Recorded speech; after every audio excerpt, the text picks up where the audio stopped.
we do every week with our dogs of the week for this past weekend. So I can go ahead and get the train rolling.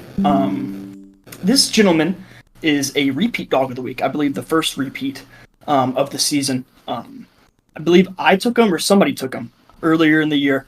The best running back in college football currently, Ashton Genty. Had himself a day. Damn near a career day. If he didn't do what he did against Georgia Southern, he put up a stat line very similar to his outing against Georgia Southern, but against Washington State, so a Power 5 team this time.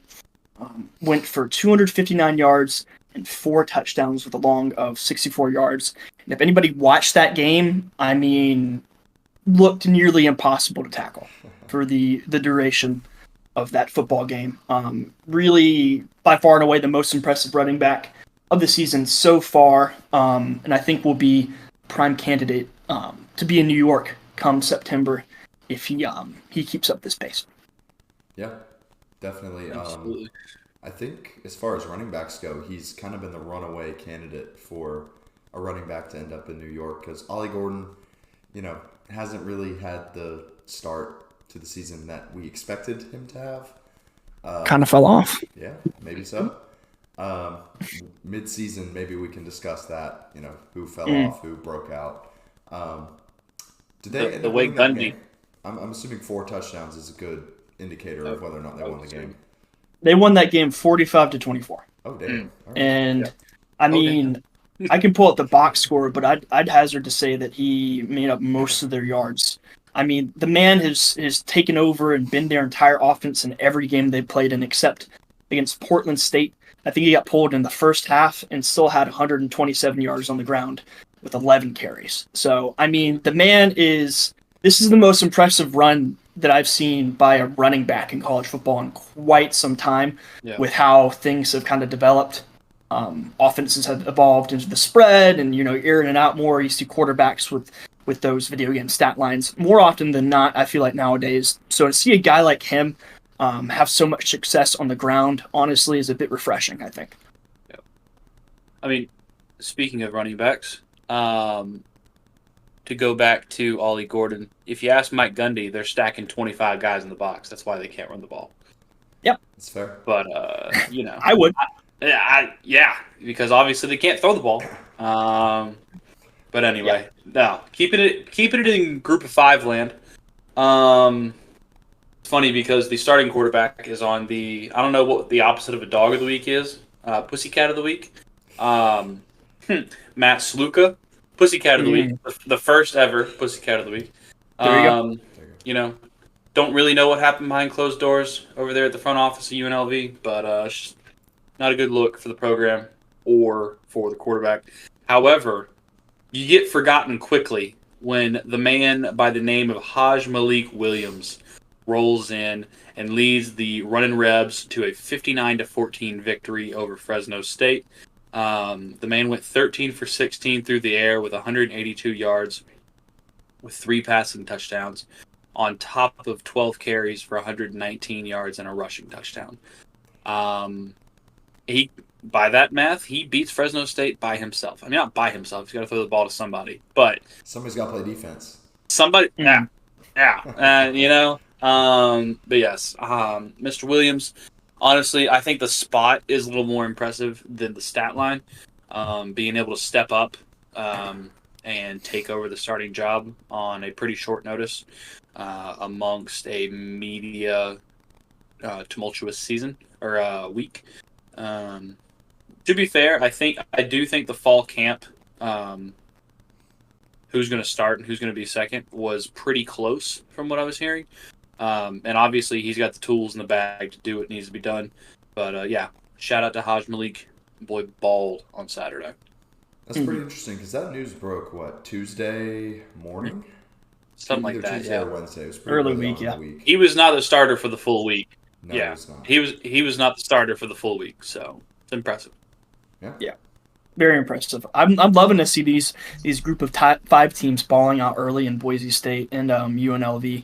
And, I don't want to say they're playing extra hard, but they know now that they have a realistic shot at a playoff. They got something to play for. Right? Yeah. They have a lot of motivation. Yeah. So I'm really excited to see. I do think, Drew, that I don't know. Depending on the matchup, if they're hungry enough, they're gonna win one game. I think they're gonna knock somebody off. I can see it. Yeah, I mean, they're not getting a participation trophy in the Fiesta Bowl anymore. They're getting a seat at the table. And honestly, if Memphis hadn't dropped that ugly ass game last week, 2 weeks ago, you could very well have like a four-way tie, not tie, but a four-way race down the stretch for who's going to get that Group of 5 bid. But I mean, I think UNLV and Boise State play each other later on in the season. That's going to be a hell of a game. Yeah, I'll be tuned in. And then could potentially rematch in the Mountain West Conference Championship game. That would be very interesting. I mean, I'm just saying, it's not impossible for 2 Group of 5 teams to make it in my opinion. It's not. Not impossible. Now, here's what's interesting with UNLV. They have Syracuse coming to town this coming Friday. Fran Brown. Kind of a battle of the Cinderella feel-good story teams early on in the college football season. Any guess on the line for that game? I'm gonna have to abstain because I already saw the line. Okay. Brandon, any guess? Is Syracuse the dog here? Are they a dog? They are a dog. I'm gonna say like 2.5, 3.5, or is it all the way up to a touchdown? It opened at 6, I believe. Correct me if I'm wrong, Drew. Damn. No, I saw it at 5.5. So okay, yeah, right around there. Opening at 6 is not crazy. A lot of respect in Las Vegas for the team in Las Vegas. The hometown team. Oh yeah. Yes. So that'll be an interesting one to see on Friday. Yeah, absolutely. I didn't know about that. We can touch on that a little more later when we do some preview if we want to give some opinions, because that is one in a slate, an interesting slate that I would be very interested to tune into. Yep. Totally. Okay. All right, Noah, who you got, man? This is kind of a segue into our next topic. We have to address the elephant in the room, the crimson elephant in the room. My dog of the week, it's got to be the 17-year-old phenom himself. Did you know he was 17? You know, I had no idea. I think I was told at least once on the broadcast. Anyway, it is Ryan Williams. 6 receptions, 177 yards, and a touchdown against Georgia. And the touchdown was an absolute backbreaker. The kid, I mean, sorry. The kid is an absolute stud. Like, you don't see kids, as a true freshman coming out and putting a move on 2 very talented players in the secondary, KJ Bolden and Julio Humphrey. I was speechless after he did that. It was absolutely mind-boggling. Yeah. I have nothing but respect for him, to be honest.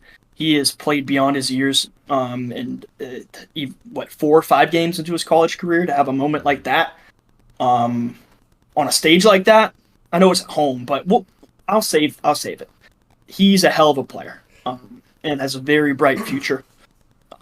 He looks unstoppable. I've already seen claims like he's already better than Calvin Ridley. Like that's some of the. I'm like, I don't know. People forget how good Calvin Ridley was. People forget about Calvin Ridley, man. Yeah. No, I don't know. Like freshman Williams or freshman Devontae Smith, because I mean Devontae Smith is kind of different. Like broke out. Literally in the last play of the season, his freshman year. I don't think we've seen like a true freshman. I mean, we're seeing it kind of simultaneously with Ohio State. Well, Jeremiah Smith. Yeah. Just to have such an instant impact. Yeah. Like as a true freshman, like coming into this offense that's not only new to you but new to the program, even is. I don't think I've seen much anything like it. Obviously it's why people are raving about him and rightfully so. Yeah, and I mean, not just being wide receiver 1, but arguably being the best wide receiver in the country. It's crazy. But, I saw his Heisman odds rocketed. Did they? Yeah, I mean that was a Heisman moment. No, it was. Yeah, it's wild. Yeah. But we can save that talk. yeah. Um, I mean, if I had to give the Heisman to anybody in that game, it'd probably be Milroe, because I'm pretty sure he had like 300 rushing yards in the first half. Yeah. No, he played Milroe played a nearly perfect game. Let's